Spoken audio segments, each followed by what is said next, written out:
Welcome to another episode of the Assisted Living Podcast. My name is Andy Hernandez. Today we have a very special guest, very close friend of mine in the industry, but we met outside of the industry and he got into the industry. Welcome, Ozzy Herrera. Thank you. Thank you for having me, Andy. Thank you. It's a pleasure to be here with you and share this moment with you. We have a lot of stories, and we'll get into our personal stories, but Ozzy owns an adult daycare facility in the city of Hialeah. Yeah. The very famous city of Hialeah in South Florida. So if you're from down here, you know Hialeah. If you don't, I'm sure you've heard of Hialeah at some capacity. But Ozzy has a phenomenal center, and we'll get into all that. But first, Ozzy, I want to share our story and how we met, which is a very funny story. I was for you that don't know, I DJ'd, and it was more of a joke than anything else. It was a hobby, and my buddy Danny Cifuentes, God rest his soul, told me, he said, "Hey man, why don't we get you in a club?" I'm like, I don't even know where to start. He goes, "Don't worry about it, I got it." You know, he was a former promoter. He goes, "I got all the relationships, I'll get you in." So he connects me with you. Yeah. And which club were you running? We were at Club 50. Yeah, but before that you were at Espasionero, no? That was our first night. Yes. So you were at Espasionero, and we had talked, and we started hitting it off. And you allowed me to play that night, which was the most embarrassing night that I've ever had because the music went out on me. Yes. I don't know if you remember that. I remember. Yeah, 'cause that was in the back of Segafredo's. Yeah. So I was transitioning from DJ to DJ, and I forgot to hit a button, or I hit a button by mistake, and the music went off. Yeah. The most embarrassing probably moment that I've had in my life. In that moment, the crowd just looks at you like, what's going on? And, trying to recover, recovery mode, and it was incredible. But yeah, our story, is so funny because one day you call me and you're like, "Hey, I want to get into the adult daycare space." And I'm like, "What do you know about the adult daycare? Why are you getting into this?"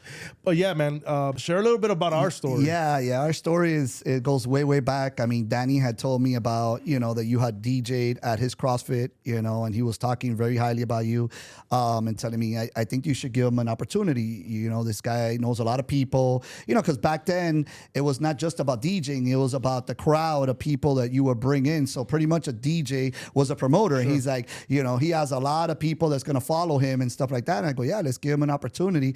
And we gave you the opportunity at Espasionero. And then I brought you into Club 50, and you would open for a lot of big DJs. It was almost like a residency. Maybe like a residency already in the outside patio. Yeah. And I loved the chemistry, and I loved, and then not only that, and then we started sharing stories. I don't know if you want to touch that story, and we started talking, and we're like, you play baseball, Hialeah? Yes. Oh, I play baseball at Braddock. That's right, I forgot about that. Yeah, and then when you started, oh man, let me see. I think I remember a story that you hit a line drive straight up the middle, and I think it hit you in your knee. So I said to you, "Are you the Ozzy Herrera that played at Hialeah?" Yeah. And you're like, "Yes." I'm like, "I remember your name because you almost ended my life." Yeah. You hit a line drive right up the middle. You knocked me out of the game, and that was our first encounter. Yes. Our first encounter in life together. Yeah. So I remembered, and then funny, life comes full circle. Yeah, and we had great memories at Club 50, and you DJ'd a lot of great parties, great pool parties that are great memories. That's what we take in life. We had big time DJs. You opened up for a lot of big DJs that we had you, and I know it was incredible, and we had a good run. We had a good run there, and I remember telling you, I know you were already obviously in the home health agency and that industry, and I said, I really want to open up an adult daycare. Mm-hmm. Can you help me? And honestly, it was a blessing because you opened a lot of doors for me, and we knocked on a lot of doors, and that was, obviously that's how we started in 2014, and then we opened in 2015, and now we're 11 years. Amazing. So but before we go to that, one last thing on the whole DJ club thing. So you call me like, "Hey, who do we make the check out to?" And I'm like, "I'm getting paid for this?" Yes. No, in a bottle. And you get a bottle, and you're like, "Oh, I get a bottle too." So truth be known, I got paid for it, and I will use that money to invite my friends to get more bottles. More bottles, yes. Because to me, it was a hobby. I didn't take it that serious, and a lot of guys, at it. You were really good at it. No, and then the last story that I want to say is I closed the WMC party that you threw, one of my Winter Music Conference, parties, which is the biggest music conference in the world here in Miami. And you called me and I said, "Okay, cool. I'll start at 11 a.m. Whatever. I'll warm it up for everybody else." They're like, "No, Bobby, you're going on at 1 p.m. at 1 a.m. I'm like, "What?" Prime time. Prime time. I'm like, oh my God. So I told my wife, I'm like, "I don't know if these guys made a mistake mistake. I have no idea what they're thinking. Maybe it dies down at 1 a.m. And sure enough, it didn't die down. No. There was 500 people at least up there. Because we did the day pool party and the night pool party, and you opened up. I don't even remember who was the DJ that you probably remember who was the DJ that you opened up for. You had DJ toured and all that, but I didn't open up for them. I closed the party. You closed it. That's right. At 1 a.m. You don't remember? Yeah. I remember now. And then they shut the music off at, I think, at 4 a.m. or 5 a.m. Remember that? Yeah. And people didn't want to leave. They didn't want to. And people jumping in the pool. Oh my God, yes. You remember that? Many times that happened. Yeah. But that night was crazy, man. You killed it. I mean, and you always brought a nice crowd. And when my partners, they're always like, man, we got to bring in Andy, man. Andy brings a nice crowd. He keeps a hype, and it was an amazing run that you had. I would just piss off the other DJs because I brought the energy up a little bit in front of them. Yes. But I didn't care. It was my moment to shine. It was your moment to shine. I mean, a lot of them would do that all the time. They would always do that. A lot of them complain about, oh, this guy's playing all the hits. This guy's playing all the bangers. And then when I go on, what am I going to play? And I go, man, what can I do? You already played it. I can't reverse this. Boy, I got people buying bottles. I got people having a good time and dancing. And that's what it was about. That's what it's about. So, but no, we had a good run there. 10 years, we were there at Club 50 and we had great moments. And, if I could go back and do it again, I would do it again, and all the great, other stuff that we did in the club industry. So one last thing. So my buddy calls me like, yo, they tweeted about you. And I'm like, tweeted? So it was like, I'm not going to say his name, was a local big DJ down here. And I opened up in front of him. And of course, I went in there freaking guns blazing. And dude, he was trying me, right? And I'm thinking, I'm like, damn, I made it. You made it. Yes, you made it. You made it. Yeah. Yeah, it was good. But anyway, so talk to me about, so you called me one day. You're like, hey, I really want to get into healthcare. I keep hearing about the adult daycares. I want to do this. And I said, all right, man, like, how can I help you, right? And how can I support you? I told you the pros and cons. I told you you're going to have to work it. And I told you you're going to have to really learn this business. Yeah. It's a great business, but it's hard. And don't do what everybody else does, that they get into the business for the wrong reasons. Correct. And they start doing things they're not supposed to be doing and committing fraud, right? We had that conversation. Of course. But tell the audience a little bit about your journey with Social Center and how you grew it to what it is today. I first started thinking about the adult daycare industry because I see the population and then I started seeing my grandmother was already, suffering from mood disorder and bipolar. And I didn't know anybody that obviously owned an adult daycare. So I said, I want to get back to the elderly community and I want to help out my grandmother and have her in a place that, is going to be taken care of, in a good place. So I started looking and I started seeing all these adult daycares and I see that they weren't taking care of them. Like you said, they all cared about was the money and it was a fraud. So you know what? I said, I really want to do it different. I always want to do things different, even when I worked in the club scene. So I said, I want a place that people are going to come in and they're going to want to leave their grandparents and leave their parents there and obviously do it with love and care because that's why I did it. And I changed the industry. I changed the industry in the sense that, obviously I started going after the caregivers. I didn't go after the seniors. And all these people always focus on going after the seniors, and that's where the fraud starts because these seniors were asking for money and stuff. I was going after the caregivers because those are the ones that really need it and they need the help if when they got to go to work. Caregivers, the parents. The parents, the caregivers, we call them like the kids. The kids and now become, the parents, that's what we call the caregivers. And I did it through social media because I already had the whole full. And your strategy was very different. Very different. You had a population, it's a lot of Hispanics that run these places and they're not too familiar in social media. At all. They don't have a presence. And you came in and really highlighted your center through social media. Yes, that's what I did. I used everything that I had from the club scene, all the people that I knew, and I started reaching out to the caregivers, the ones that take care of them, through social media. And those are the ones that really need it. Who has control of these seniors? Right. You're in the healthcare business. Who makes those decisions are the caregivers, are the family members. It's not them, because if you talk to an elderly person, like, no, talk to my grandson, talk to my daughter, talk to my son, unless they're looking for something else. And that's what's happening a lot in this industry. Right. And it's sad to say that a lot of the Hispanics are doing it for the wrong reasons. Yeah. I want to give the care. I want to give them the attention. I want to give them the activities. I want to care for them. I want to give them what they really need.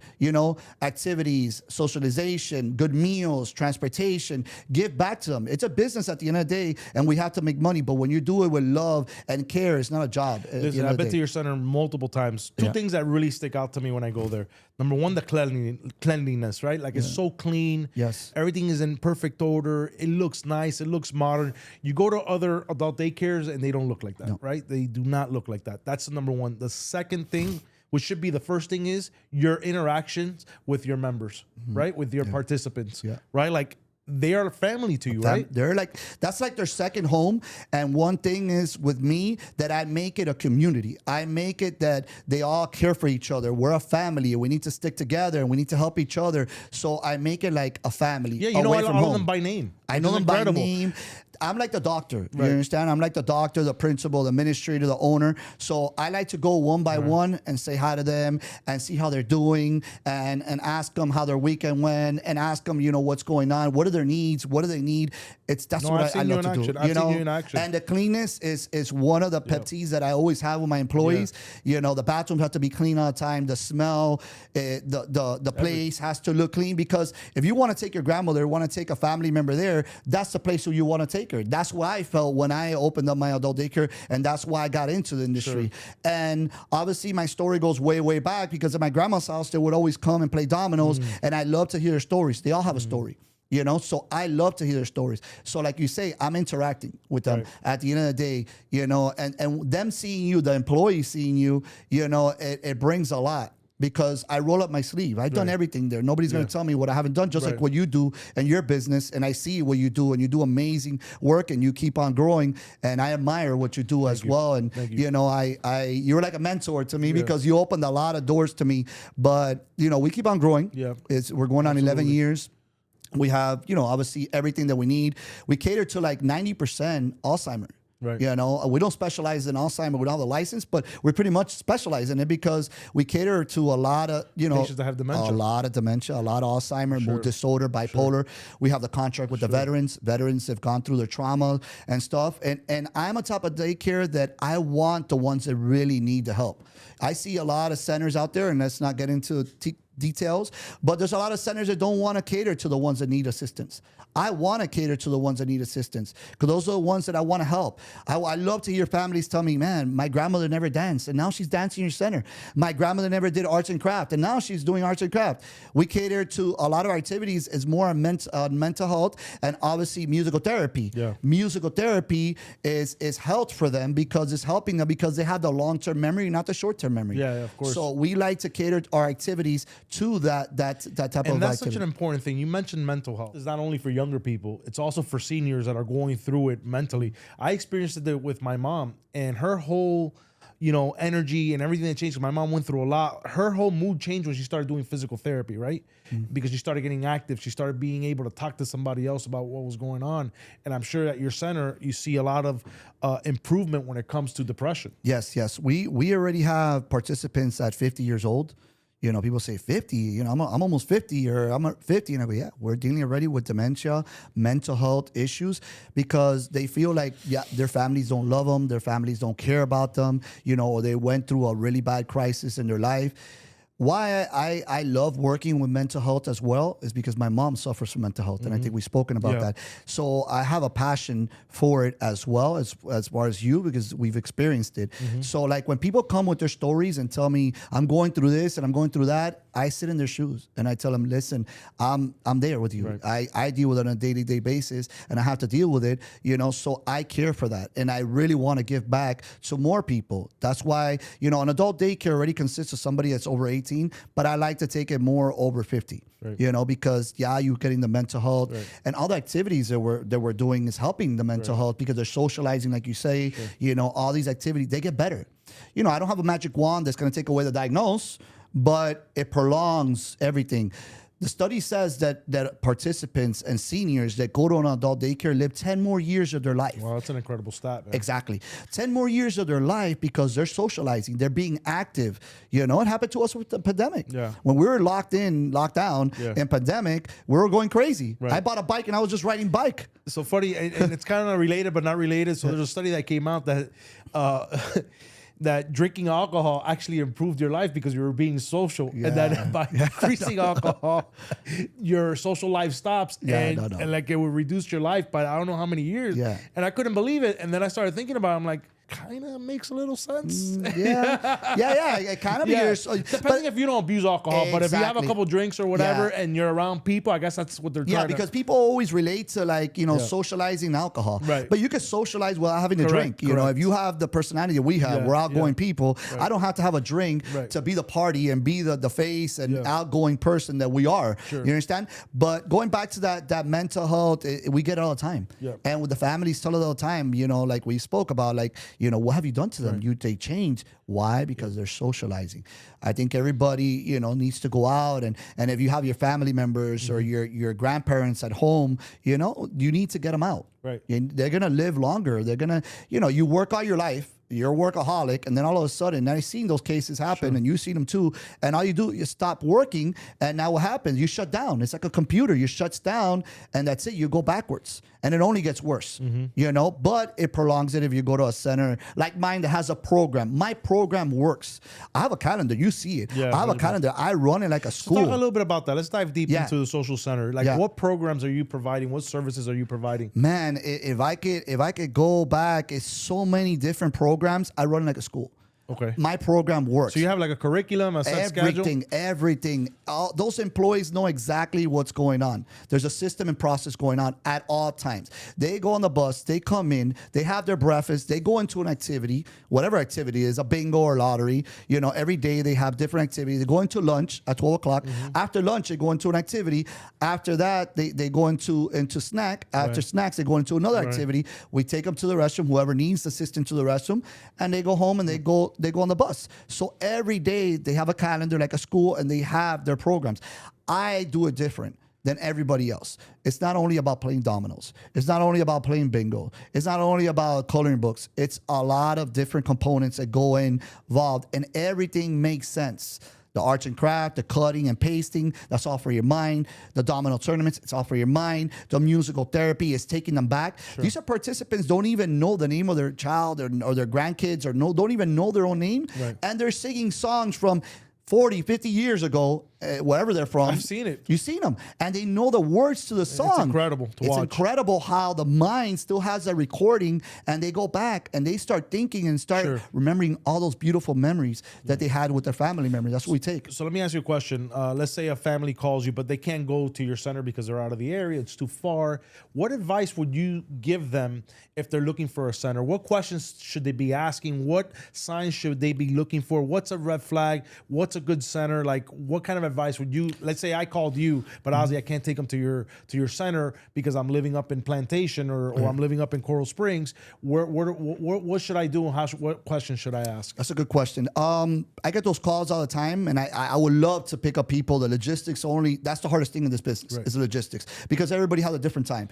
And I can't have somebody on a bus 2 hours, 3 hours. Not fair. Not fair. It's not fair for that. And I'm not here to do that. And I tell the family members, because I have people that see me on social media and they're like, I really want to go to social center. I love what you're doing there, but I live in Plantation, or I live in Homestead, or I live out of your logistics. I pick up from Parent Pines to Doral, and I tell them, listen, you need to find a center that obviously caters to people that need assistance depending on the necessity that person needs, that has good transportation. Go and see the center.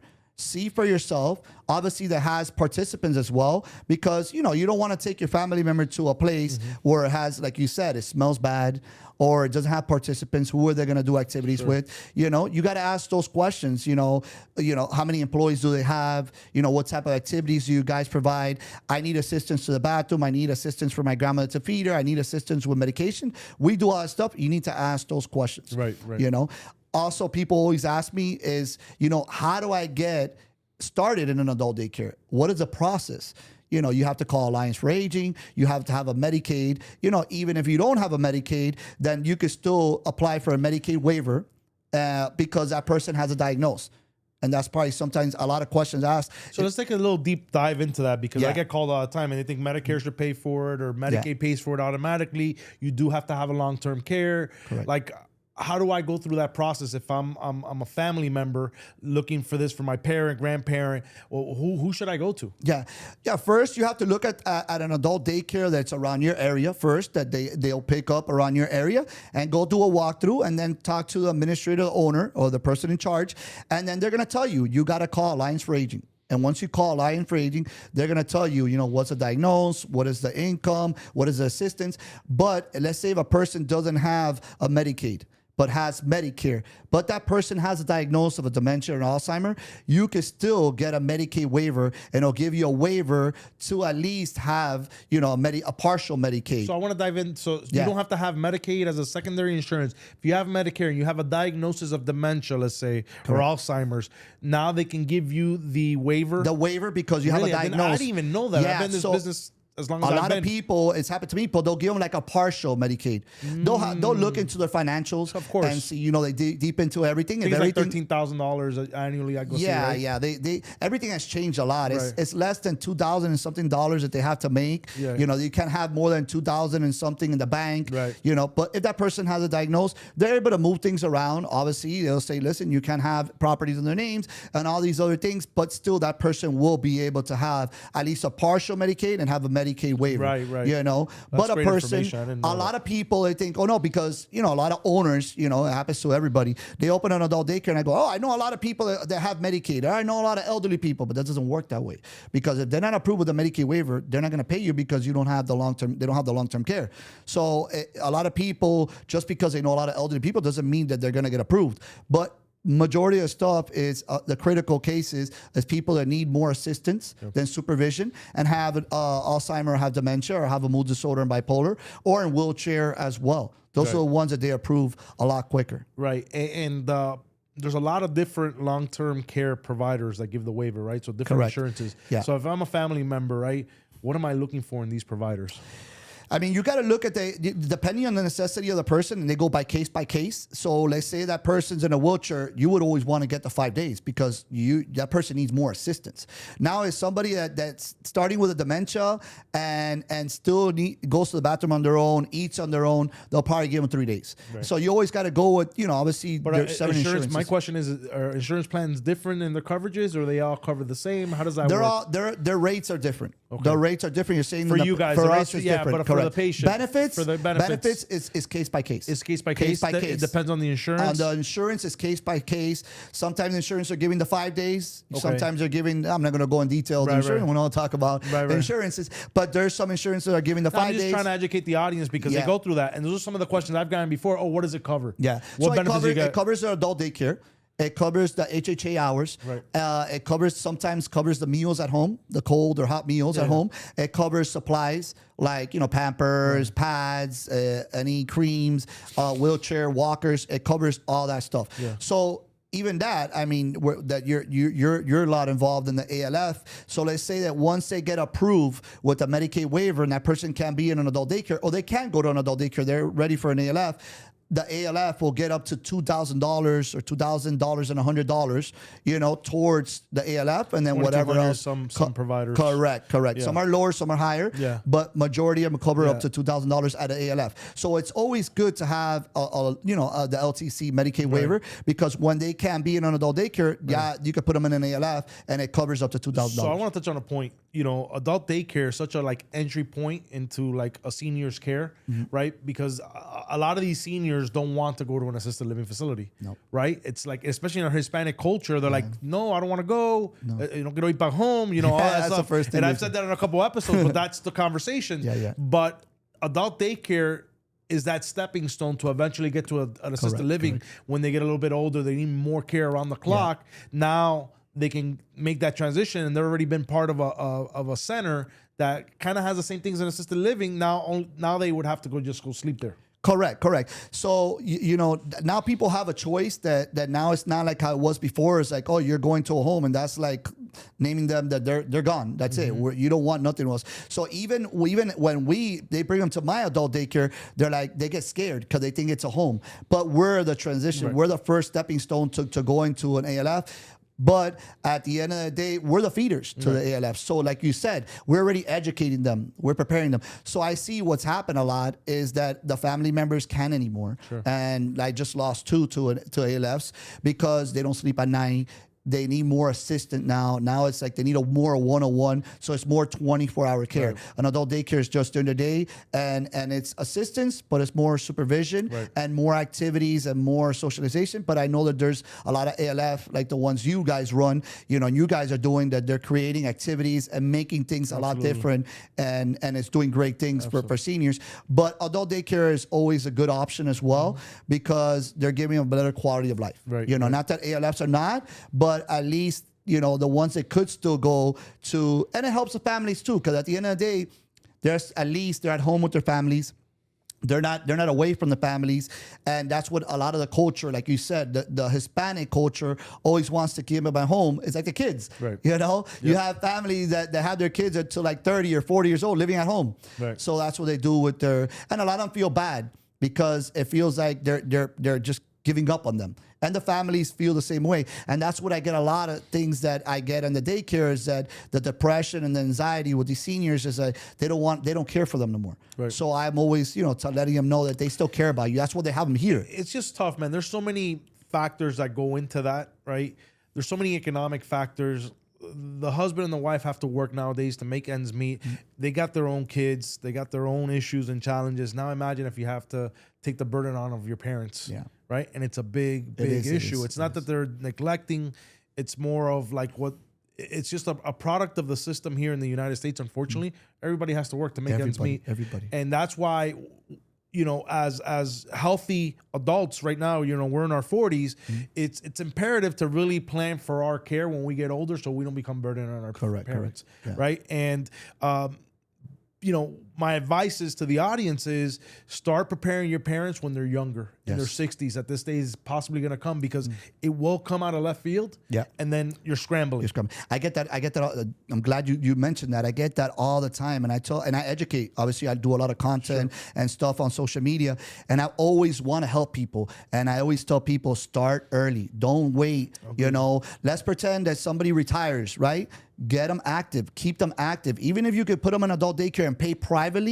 I know it's tough because at the beginning, the ratio is more women than men. Men are more I'm not for that, and the men is more like when they get critical. But I tell them all the time, start already with a Medicaid waiver. Start finding out. Educate yourself because then they start with a dementia or they start with Alzheimer. They start with a mood disorder, bipolar. Now what do?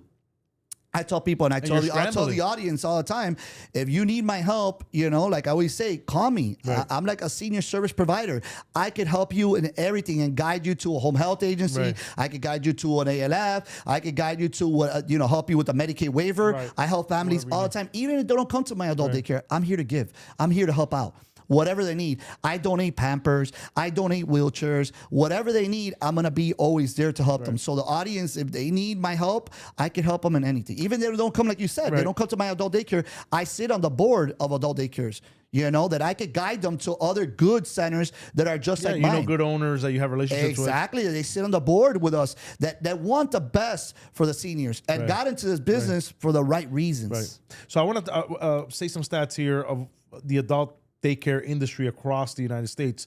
So you have approximately 3,100 licensed adult daycare centers nationwide, serves roughly 200,000 participants daily, estimated 7 to 8 billion annual industry revenue. Majority of centers are independently owned, growing demand due to aging baby boomer population. Correct. This is where I want to touch on. There's going to be 80 million baby boomers by 2030. 2030. That's 2030. Yeah. Like, these numbers, when I see 200,000 participants, is not enough. No. So what are your thoughts on the business and where it's going from where it is today in the next 5 years? I see it keeps on growing. I see it keeps on growing, and the population, it's like they're already popping up in every corner. Sure. Obviously, there's a lot of things going on, because people do it for the wrong reasons, like 100%. We've spoken. If everybody could play clean, that it never happens, everybody could have a business, if they get in it for the right reasons. But this is just going to keep on booming. It takes years. It's taking you 11 years to build like your center to what it is today. Yeah. It's taken me 22 years in home care to build what we've been able to build. it takes time. But people want to make money overnight. Oh, that's the easy. It's like an athlete. Yeah. It's like you're lifting weights and you have the guy next to you is all pumped up, but that guy's taking roids and you're not. Right. So, but you're taking those baby steps. Como dice Pitbull, paso corto, vista larga. 100%. And that's what I've always, I started little by little. You've seen how I transitioned, and I've pretty much, I am the face of the industry because I do a lot of content that nobody does. So for our English speaking audience, short steps, long vision. Long vision, correct. Yeah. Yes, that's what it's all about, and I've grown organically, even on social media. Obviously I have my following on that, but my page is only 3,000 something, but they're 3,000 solid organic people. Engagement. Exactly, it's solid engagement, and it's only going to keep on growing. Yeah, no, I agree. And I want to keep on growing. I want to keep on helping people, and that's what I got into this business. Yeah. I want to keep on helping people. So what's the plan for Social Center going forward? What do you see in the future for you guys? Are you planning to expand? I really want to expand. Like the community needs you. No, the community keeps on asking me. The community keeps on saying, I really want to grow. One of my visions is when I got into this business, I always dream big, right. And I really want to be, not the biggest, but one that's going to, represent this industry the right way. I really want to go to Broward and expand. And I've always told you, I want to keep on expanding. And I think that, there's more needs for a person like me and Social Center to keep on helping more seniors to do it the right way. Right. Right. So for people watching, where can they find you? Your Instagram, your social handles. My Instagram is social_ADC. It's our website is Social Center Daycare. I also have a podcast as well. It's called Healthy Insights, Hablando Jugando. Right. And we play domino inside the daycare as well. So we invite business owners. You've been on my podcast, and it's amazing. And I want to thank you because you gave me the idea that now we're doing the domino thing too, and it's been a hit. Yeah, it's been a hit. And we're located on 3106 West. You've had some great guests on there, by the way. Huh? You've had some great guests on I've there. had amazing guests, and people now people are loving it, and people are asking me to be on the podcast. And I still haven't played dominoes though. No, I went right before they showed you the went dominoes. before, right before we started the domino thing. But you're on the list. You're on the list to come again and play domino. And probably we could bring Lonnie that day, and we'll have you and Lonnie with us coming and keep on. So yeah, I want to keep on helping people, like I said, and we're located in Hialeah. Yep. I was born and raised in Hialeah. Hialeah boy. I'm a Hialeah boy all the way. You're a thoroughbred. I coach baseball Hialeah. I play bass on the parks Hialeah. So, but we pick up. Our logistic is pretty wide. We pick up from Pembroke Pines all the way to Doral. But I really want to expand. Yeah. I really want to keep on helping seniors, keep on helping the veterans. Right. I have the contract with the veterans. We do transportation for your seniors, right? Yes, we do transportation for the seniors and a wheelchair lift. Yeah. That a lot I've of seen people you driving the bus before. I've even driven the bus. I've even got on the bus. Like I said, I'm not scared of anything. I want to work. I'm a hardworking man. We're hungry, and I want to keep on helping people. And the audience out there, if I could help you guys in any way and any questions that you guys have, you could reach me at 305-512-3510. And we're located in Hialeah. And any questions that you guys have, you can reach out to me and follow us. So I'm going to put all the information. I'm going to put the Social Center website on our description, Healthy Insight Podcast on our description. You'll be able to see it there. You can click the link. Make sure to follow, subscribe. Make sure to follow and subscribe us. Ozzy, I have to say that I'm super proud of you, bro. Thank you. And I'm glad to be here. I'm glad. And I had to throw the bro because we're Miami bros. boys. We're brothers. You're my brother, man. At the end of the day, I'm so happy for what you're doing. I admire you. I look up to you, and you keep on growing. We know the family. We know everybody. We had mutual friends in common. We had a lot of connection, and I want to grow. I want to keep on growing. I think that we could do big things together, and I think that we're gonna keep on helping each other, and that's what we gotta do. If you we talked about it. When you do it from the heart, at the end of the day, it's not a job. It's not. It's not. And I want to keep on helping seniors. I do it from the heart. You being at my center, you've seen what I've done. Even your brother's always following me, and I want to thank your brother for all the support. We have mutual friends like Manny Vadillo and a bunch of other people that we know. And I want to keep on helping. Manny's our partner in the assisted living. Look at that. Look at that. You know that? And Manny was a great friend of mine when we used to do oxygen. Yeah. Manny Vadillo, a good friend. I love him. He's another brother of ours. So we want to keep on helping seniors. And I'm glad that you're doing this and you're educating people, that we need more people to keep on educating these families and people that are going through hard times. Yeah. So, there's such a need, and that's the reason why we started this channel, right? And started this platform, is because we need to educate. I was holding back a little bit. I don't know why. I don't know if just my mind wasn't into it, but, now I'm in the mind space of really wanting to educate the public. I really want to get the message out. It's so many years of knowledge. It's so many relationships. The network is so broad, and let's bring it in. Let's really educate people, because this is not happening. People are not educated in this space, and we can really make an impact and have families make better decisions for their loved ones. And you're doing an amazing job. I've been looking at what you're doing. You and Lonnie are doing great things, and that's all I do on my content. All I do is let people know, and it's a social club. I make it fun. I make it people say you made a transition in your life, but I go, it's kind of like the same thing, because I'm creating activities. I love to see them have a good time, see them smile. I get goosebumps just thinking about when I walk in there. I bet you get more fulfillment from this than the nightlife, right? I actually do. Right? You actually do. That's a good question. I actually do. I mean, the nightlife was great. While I lasted, it was good times. It was good money. I walked away from a lot of money. You did. I know you but did. It's a lot more rewarding. Right. And you're helping families. God has put me in this platform. God has given me the dome to help seniors. But when I walk into my center, man, everything changes. My energy, the vibe, the love that they give you is so rewarding. I have friends of mine that they're millionaires. And they walk into my center and like, Ozzy, this is so more rewarding than what I do, and I go, it is because I tell people all the time, if you're chasing money, you're doing it for the wrong reasons. And I'm not saying that just to say that because it's cliche. Because I've had money and I've sat there, been miserable. Right? What is your purpose? What is your calling? And I think you found your calling in this space. I did. And you found your purpose, man. And you need to continue, expanding that because people really need this help. We need more people like that really do it out of the heart. And there is, you can't, just for one person, you can't ruin everybody else, because I deal with a lot of adult daycares. We just came from Tallahassee. We were advocating over there with our lobbyists, meeting with ACA, meeting with the health, Department of Health, meeting with all these politicians, and they see that we want to change. We want to get compensated for what we're working for. We're very low. We're like the stepchild. They see us like a stepchild. You're at the bottom of the totem pole. And then they see it like we make it look easy, but it's not that easy. Well, I feel the same way with home care. With home health, I feel like we're at the bottom. Right? They keep cutting our margins. There's labor shortages. The cost of living is through the roof. So these clinicians want to get paid more money, and they keep just putting us to the side. And we're such an important part of the economy. Because this economy doesn't go without us. Because people can't go to work because now they got to take care of a loved one. They don't or leave them home with a stranger, and then they're molesting them or they're abusing of them, and they're stealing their money, the scams and all the fraud, while they could be in a place or be taken care of with your home health, and they're not with strangers. They're with people that are professional people, good people, that their parent, the family members could go to work and have a peace of mind that they're going to be taken care of, and they're going to be in a good quality, a good facility that's going to take care of them.